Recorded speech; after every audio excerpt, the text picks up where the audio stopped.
bir dert sen axı yüreğimden silinmirsən. Eşqinə möhtac oldum, sevib səni sevilmədim. Ömrümün ağır yükü sen olmuşsan, yok haberin.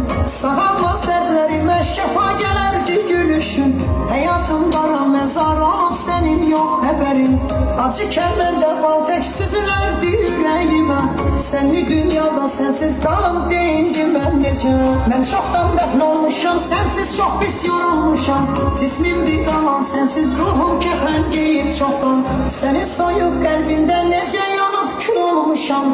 Viranə olub bitdim, sağalmaz dərdə düçaram. Canımı yandırsam da külüm sənə divanədir. Bağlıq köşəm sensiz, qəlbim sensiz döyülmür ki. Əlimi açıb dedim silahımı qəlbimlə xüda. Sən mənim həyatımı səlsələ tək titrətmisən. Bacara bilmir ürək, nə səninlə nə də sənsiz. Olmasan da